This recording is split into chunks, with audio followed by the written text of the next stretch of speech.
Laakki waan ayyaanne waliin agarra. Xalayaadhuma waajjiratti isin dhufe jechuudha akkasii. Tole amma isin kana dura sochii garaagaraa keessa turtanii ministeera muummee Abiy kanarratti torban kana kan akka malee deematee jiru hafarsamaatee jiru Taayyee Danda'a hidhamuu irraan kan ka'e jechuudha. Egaa obbo Taayyee Danda'a maal keessa ture akkasumas maal Oromoof godhe akkasumas maal hojjetaa ture akkasumas amma eessa jira kan jedhu waliin ilaalla an naatooloti warroonni chaanaalii kana faarataatan jalqabarratti subscribe godhuudhaan maatii kiyyatti dabalama sin jedha. Hordoftoota kiyya kabajamoo akkam jirtan bakka jirtanitti nageenyi kiyya kan kabajaaf jaalala bakka jirtanitti sin haadha qabu jecha. Egaa har'aa jechuudha obbo Taayyee Danda'arraa waan takka jechuudha gurra isin buusa akkasumas immoo bombomitti gooneetime obbo Taayyee Danda'adhaa kana jechuudha jalqabarratti kan girri isaan jedhesanidha inni raafatamuu qabudha. Akkasumas immoo wanni godhuu qabne jechuudha nuti jechuudha yeroo takka yeroo namni gara qabsootti akkasumas immoo gara waan tokkotti jechuudha waan balleessee gara waan tokkotti yeroo simatame jechuudha dafaniituma jechuudha Oromoon tunis gara laafattee jedhaniituma akkasumas immoo irraa gara laafaniif jechuudha. Egaa haa ta'u kanarraa kan ka'e jechuudha kanaaf jechuudha inni badii jechuudha qaama badii wajjin guddaa takka dararaatee ture nama jechuudha. Girri isaa jeetii uummata kana zabana Jawaarfaa ni yaadatumi zabana jechuudha filannoodhaa san yeroo Jawaarfaadhaan jechuudha ana filadhaadha jedhanii Oromiyaa keessatti jechuudha akkasitti filannoon sun geggeeffamaatii ture jechuudha. Zabana san ni beektanii miti girri isaa kan Oromootti baasee sun komiin sun jechuudha teesseetuma kakkaati jechuudha. Komiin sun ilaa ammaatillee ni kaate jechuudha. Egaa amma kallattii maana jechuudha gara isaadhaa sin ceesisa. Inni hidhameeti jira ajandaa guddaa ta'eeti sooshaal miidiyaan wal harkaa fuutee gabaasaatii jirti jechuudha. Taayyee Danda'adhaa Itoophiyaa keessa taa'eeti sababaan inni hidhameefis jechuudha sababa araara mootummaatiin araara mootummaa fi ABO'tiin kan ka'edha jechuudha sababiin inni hidhameef. Akkuma beekamu jechuudha poostii jechuudha itti jabaateetumaan jechuudha inni irraa hin dhaabne warroonni biraadhaa poostii san irraa qabbaneessanii jira jechuudha. Yeroo gara magaalaa Taanzaaniyaa jechuudha biyya Taanzaaniyaa sanitti yeroo araarri taa'amu jechuudha inni jechuudha hawwii qabu sanilleen jechuudha ibsatumatti jira gara sooshaal miidiyaa isaatiin jechuudha hawwii araara kanaaf qabulleen ibsataatii ture. Akkasumas immoo lolli nu gahaa dhiigni harmeedha jechuudha dhangala'atee jirtu dhiigni ayyoota dhiigni qulqulluun nu gahaa ka jedheeti ibsataatii ture. Sanilleen sooshaal miidiyaan jechuudha wal harkaa fuudhee itti fayyadamtoonni sooshaal miidiyaa jechuudha wal harkaa fuudhanii gabaasaatii turan jechuudha. Inni egaa akkuma saniin qabsoo saalaa san addaan osoo hin kutin amma gaheetee jira amma immoo kallattimaan hidhamuun isaadha dhagahameetii jira jechuudha. Egaa jechuudha ammalleen kan isiniif himu jechuudha OMN irratti osuma kallattiidhaan laayivii dabarsaatii jiranii jechuudha. Hulaan akka malee itti tumamee Taayyeen jechuudha utaalee ka'ee gara hulaadhaa achiin jechuudha kute jechuudha yeroo achumaan kute maal isiniin jedhu achumaan dhaabbate jechuudha kallattiin tamsaasaa kan jechuudha kallattiidhaan tamsaasaatii torasan jechuudha achumaan akka sanitti tamsaasa sanilleen addaan citee jechuudha akka sanitti dhabame jechuudha. Kanaaf jechuudha hulaan yeroo san fuudhame na fakkaata inni yeroo itti tumasan jechuudha. Hulaan akka malee itti tumamee jennaan akka sanitti tamsaasa kallattiidhaa san addaan dhaabe jechuudha. Ammalleen kabaraadhaan immoo dhiiroo akka inni waan dhaammatu waan akka hidhamuu deemuu na fakkaate garuu wama akka hidhamuu deemuu jiru tokkotti ganaa akkuma waan hidhamuu deemuu jechuudha na akka nama beeku tokkotti dhaammate jechuudha. Sooshaal miidiyaa kanatti gabaasa BBC OMN miidiyaa adda addaa miidiyaa Oromoon qaqqabdu jechuudha gurguddoo jechuudha kanneen biyya alaa keessa ta'anii miidiyaa waan biyya alaa odeeffatanii gabaasan jechuudha. Sooshaal jechuudha miidiyoonni gurguddoon hundi irraa haasanii jiran akkasuma immoo halkanuma san gabaafatee ol bahee yaada isaa qabu ibsatee ani je mootummaa kana keessatti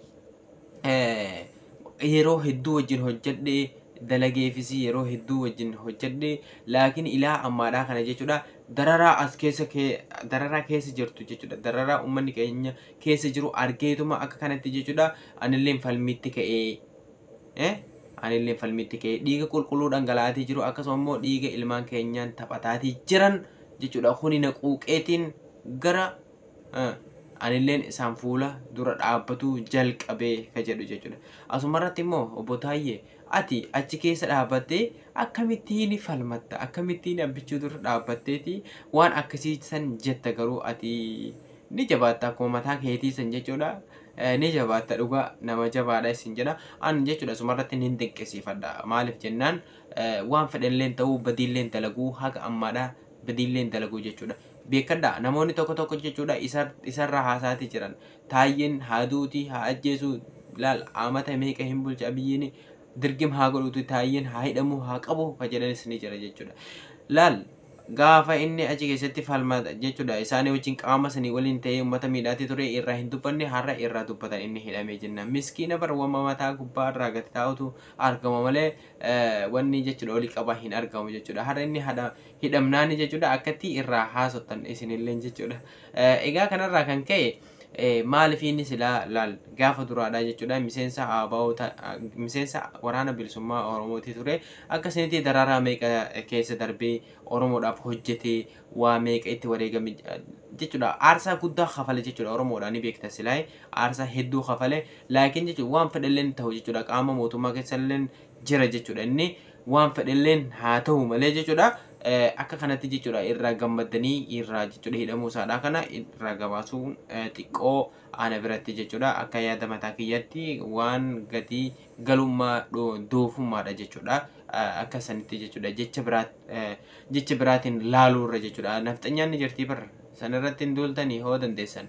Egaa kanarraa kan ka'e jechuudha inni hidhameetii jira. Akkasuma isa ammoo dhaammatuu irratti deebiname inni dhaammateetii jira sooshaal miidiyaa qaba jechuudha gurguddoo Oromoo irratti miidiyaalee garaagaraa irratti dhaammatee akkuma OMN faan irraa haasaatee turan ajandaa gurguddoo ta'ee sooshaal miidiyaa kanarratti jechuudha irraa odeeffamaatee jira jechuudha irraa haasa'amaatee jira. Taayyeen seenaa gurguddoo galmeessee jira jechuudha. Itoophiyaa keessatti galmeessee jira. An kana dhibe Taayyee jechuudha achi keessa taa'ee bar namni hin falmatu bar akkamiin biyya Itoophiyaa keessa taa'eetii mootummaa dura dhaabbata.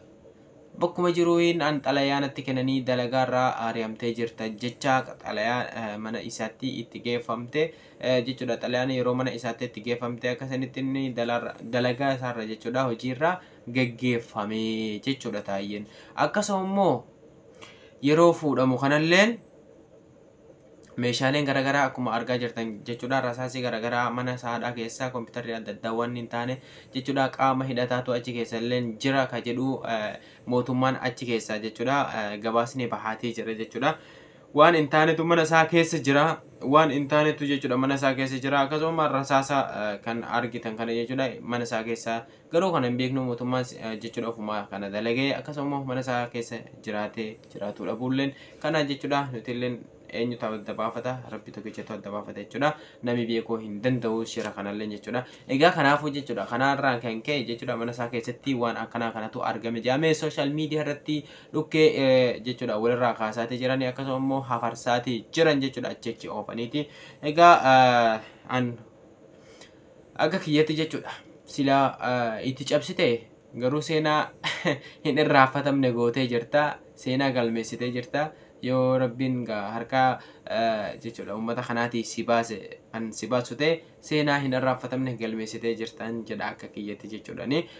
Maaliif jennaan Itoophiyaa keessa taa'ee namni jechuudha mootummaa dura dhaabbatu jechuun kun jechuudha dhiirummaa guddaadha jechuudha. Kophaa isaatuma bar itti muddaa bar kophaa isaa shiitu jechuudha sooshaal miidiyaa qabuun jechuudha FB silaa karaa FB kana jechuudha akkasuma immoo yuutuubara garaagaraa miidiyaalee garaagaraa Oromoo irratti yaada gurguddoodha dhiyeessa jechuudha achuma keessa taa'eetuma bar silaa jechuudha isalleen jechuudha baay'ee takka kabajanii itti dhiisanii jiran jechuudha. Nama gadi bar daqiiqaa takka keessatti bakka ati jirtu jechuudha gurra qabanii si fuudhan turan jechuudha.